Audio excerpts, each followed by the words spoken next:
আজকে 14 ফেব্রুয়ারি শেষ, কিন্তু হয়তো মন ভালো নাই বিদায় ভিডিওটা করতে পারি নাই।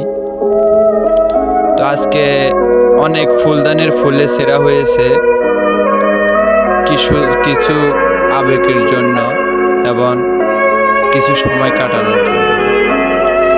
একজন আরেকজনকে ফুল দিয়েছে ঠিক, ভালোবাসা ফুলটাও নিয়েছে ঠিক, কিন্তু ওই ফুলটা কি করবে জানেন?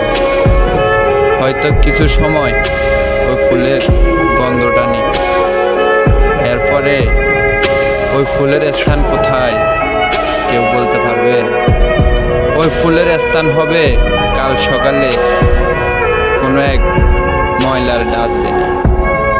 এটাই আমাদের সমাজ, একজনকে ভালোবেসে লাস্ট পর্যন্ত ওকে ছেড়ে ফেলে দেয়, আর স্বাভাবিকত ফুল পাশে রাখবে।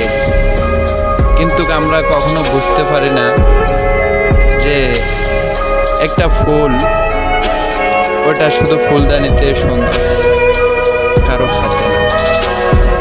যদি কারো হাতে সুন্দরী হইতো, ওই ফুলটা ছিঁড়ার পরও অনেক যত্ন নিত ওই ফুলে।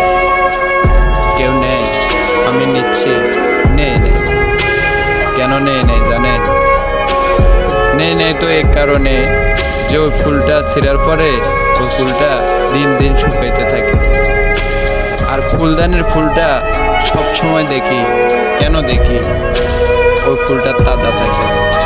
আর ওই ফুলটা তাজা থাকার কারণ আমার আর আপনার কারণে। কেননা আমি আর আপনি মনে করেন যে ওই ফুলটারে ফুলদানিতে প্রতিদিনে সকাল বিকাল 2 টাইম কিন্তু পানি দিই। আর যে ফুলটা আমি ছিঁড়ে ফেলি, ওই ফুলটার কখনো যত্ন নেই না, কেননা ওই ফুলটা তো ছিঁড়ে ফেলেছি।